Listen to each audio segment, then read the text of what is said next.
हमारी team form में भी बहुत है, जिस तरह पहले मैच में भी उन्होंने पूरी एनर्जी लगाई और अपनी पूरी स्ट्रेंथ दिखाई। एक्सपर्ट्स की जो राय आ रही है कि पाकिस्तान की टीम ज़्यादा स्ट्रॉन्ग लग रही है as comparative to Indian team.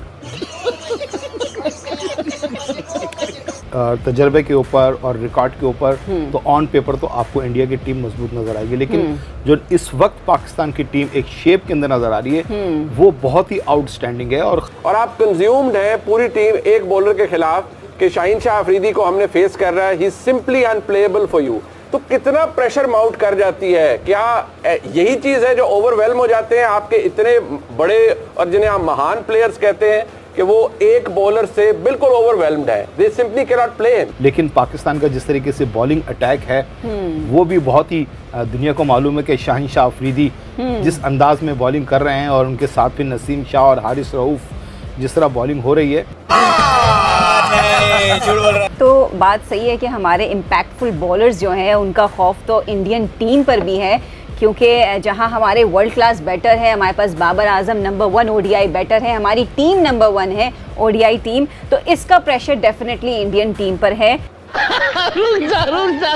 और ये जो एशिया कप है ये कई इसको बिल्ड कर रहे हैं as more important than the world cup. इसमें नेचुरल इंस्टिंक्टिव प्ले है, इसमें रिस्ट वर्क है, इसमें स्पिन बॉलिंग है, फास्ट बॉलिंग पाकिस्तान की दुनिया में बेहतरीन है। पहली दफ़ा इतने सालों में पाकिस्तान टीम इंडिया को अच्छी टक्कर देगी। अब पहली दफ़ा इवन कील के ऊपर है, तो मैं इसलिए भी बड़ा एक्साइटेड। पाकिस्तान की जो बॉलिंग अटैक है ना शायद उतनी फेयरसम ना हो, मगर क्वालिटी के हिसाब से बिल्कुल उनका मैच 80s की वेस्ट इंडीज बॉलिंग अटैक के साथ किया जा सकता है। पाकिस्तान के प्लेयर्स ना एक टर्म है बैटल हार्डन, यानी कि इतनी ज़्यादा ये आप कह लें कि मुकाबलों में जाते हैं, चाहे वो लीग क्रिकेट हो चाहे वो वैसे खेलना हो, कि हम लोग जो हैं वो भारतीय प्लेयर से बेहतर तौर के ऊपर प्रिपेयर्ड होते हैं, क्योंकि वो सिर्फ IPL खेलते हैं और उसके बाद बायलैटरल सीरीज़ खेलते हैं। वो मैं समझता हूँ हमारा इसलिए थोड़ा सा पलड़ा भारी है क्योंकि अभी ये LPL में बहुत सारे पाकिस्तानी खेल के आए हैं और ऑफ लेट पाकिस्तान की जो अफगानिस्तान की सीरीज़ है उससे भी बड़ा फ़र्क पड़ेगा, क्योंकि एक्लिमेटाइजेशन होने में टाइम लगेगा। ये पिचेस और अमित भाई ये नंबर 1 होना ऑब्वियसली मोरल बूस्टिंग तो है ही है, इससे कितनी चीज़ें ये पाकिस्तानी टीम की परफॉर्मेंस को एनहांस करेगा कि ये नंबर 1 साइड है। अभी थोड़ा सा होता है, एक ईगो को बूस्ट मिलती है, इसमें कोई शक नहीं है, क्योंकि जब आप मैदान में उतरते हैं, जैसे रॉजर फेडरर था जब नंबर 1 था या राफेल नडाल था, वो तो साथ उसके एक आप अपने आप को भी रेट करते हैं, I belong to this arena. और ये सारा जो मार्का है ये टेरिटरी ओनरशिप है। श्रीलंका में जब कोलंबो में मैच होता है तो ये जो स्टेडियम है ये एक मुस्लिम कम्युनिटी के साथ प्लेस्ड है ये स्टेडियम, तो वहाँ पे बहुत पाकिस्तान की फॉलोइंग होगी कोलंबो में। कैप्टनसी से मैं स्टार्ट करना चाहूँगा।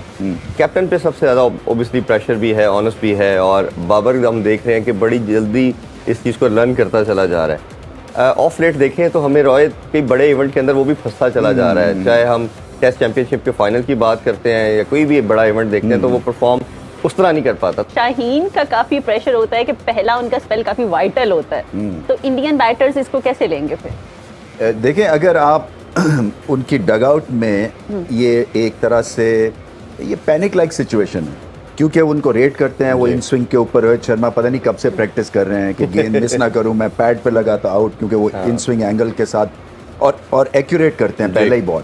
तो मैं तो चाहूंगा कि शाहीन अफरीदी इस दफ़ा पहला बॉल आउट स्विंग करे उन्हें, क्योंकि इतने ज़्यादा वो तैयार हैं इन स्विंग के लिए। तो अब तो सच बोल दे भोसड़ी के। देखिए, टेक्निकल एतबार से ये पाकिस्तान की वर्स्ट परफॉर्मेंस थी, क्योंकि एक ऐसी पिच जहां पे आपको पहले बैटिंग करनी चाहिए थी, आपने भारत से कहा कि आप पहले बैटिंग कीजिए, उन्होंने की और आपकी खूब धुनाई की। तो पहले तो ये डिसीजन गलत था। दूसरा, पाकिस्तान की बॉलिंग इतनी मीडियोकर मैंने बहुत मुद्दतों के बाद देखी है। क्रेडिट भारत को जाएगा क्योंकि उन्होंने बहुत ही तगड़ी बैटिंग की, क्योंकि टेक्निकली एफिशिएंट उनकी बैटिंग लाइनअप है। जो फ़र्क है भारत और पाकिस्तान की बैटिंग में वो ये है कि भारत जो है बड़ी हिट्स लगाते हैं, और T20 अगर आप ले लें या ODI ले लें या टेस्ट क्रिकेट ले लें, जो बैटिंग की बुनियाद है वो स्ट्रॉन्ग फाउंडेशन पे बेस्ड है, और उसके बाद फिर एक्सेलरेशन होती है। तो इसीलिए हर पिच के ऊपर बैटिंग जो है वो चल जाती है। पाकिस्तान की जो बैटिंग है वो वन डायमेंशनल है, वो हिटिंग है, वो T20 की हिटिंग है। इसलिए हम टेस्ट क्रिकेट में भी मार खा रहे हैं और ODI में भी एक्सपोज हो गए।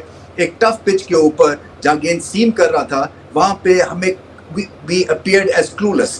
इसलिए पूरा Pakistan is pretty pissed off by the way, इसलिए कि बहुत सारे लोग ये कह रहे हैं कि ये वर्ल्ड कप से पहले ये वेकअप कॉल ही नहीं है, बल्कि यहाँ पे आपको एक मैसिव आपको रीबूट करनी है। थिंकिंग ले लें या सिलेक्शन ले लें, इस सब के ऊपर जो है काम होना है। बॉलिंग जो है वो मीडियोकर थी। भारत ने बताया कि इस पिच से आप क्या चीज़ एक्सट्रैक्ट कर सकते थे, लाजवाब भारत ने बॉलिंग की और बताया इनफैक्ट कि सीम पोजीशन अगर अच्छी होगी गेंद हिलेगा और किस लेंथ पे बॉल करने हैं ऐसी पिच के ऊपर। सो पाकिस्तानी बॉलर्स जो हैं ये नेगेटिव फ्रेम ऑफ माइंड में हैं, ये एक तरह से शिकार हैं कि इन पे हमला होना है और हमला होगा तो फिर मैं क्या करूँगा। और चाहे आप जितने मर्जी डिफेंसिव हो जाए, मॉरल ऑफ द स्टोरी है इस भारतीय इनिंग्स के बाद कि आप डिफेंसिव भी हो जाएं फिर भी ऐसी बैटिंग लाइनअप के खिलाफ ये टैक्टिक्स फजूल होंगे। So might as well attack, might as well look for wickets. Pakistan को इस पे बहुत काम करने की जरूरत है। बहुत आला बैटिंग की है भारत ने और खासतौर पे केएल राहुल और विराट कोहली ने। इसी तरह से पाकिस्तान की जो बैटिंग है, कब से हम चिल्ला रहे हैं और मैं तो खास तौर पे चिल्लाता रहा हूँ कि कुलदीप यादव को हमारी बैटिंग ठीक नहीं खेलती है। हमारा मिडिल ऑर्डर बिल्कुल स्किलफुल नहीं है, हाथ से गेंद को परखते नहीं है और आज आपने उसका एक नमूना देखा। और फिर अगर टॉप ऑर्डर तेज बॉलिंग से आउट हो जाता है और मिडिल ऑर्डर स्पिन से आउट हो जाता है तो किस काम की ये बैटिंग लाइनअप और किस काम की ये सिलेक्शन है कि आप तब्दील करने के लिए कोई कोशिश भी नहीं कर रहे हैं प्लेयर्स को। आउट ऑफ फॉर्म बैट्समैन को आप जब तक के रिमूव करके बेंच से उठा के नहीं खिलाएंगे तो फिर आप में फ्रेशनेस नहीं आएगी। आपको आइडिया नहीं होगा कि बेंच पे बैठा हुआ प्लेयर्स कितना उसमें टैलेंट है या क्या कुछ वो कंट्रीब्यूट कर सकता है। सो उसकी डेस्परेशन का भी इस्तेमाल जो है वो बाबर आजम या सिलेक्शन कमेटी नहीं कर रही है। सो बहुत ही ऑर्डिनरी टैक्टिक्स थे, बहुत ही ऑर्डिनरी बैटिंग थी, बहुत ही ऑर्डिनरी बॉलिंग थी, फील्डिंग भी बिल्कुल नकारा थी। सारे दब गए, सब वेट कर रहे थे कब इनिंग्स खत्म हो। भारत ने अच्छी खासी जब विड्रॉल कर ली तो उसके बाद उन्होंने कहा कि जी आके अब खेल के दिखाया हमें।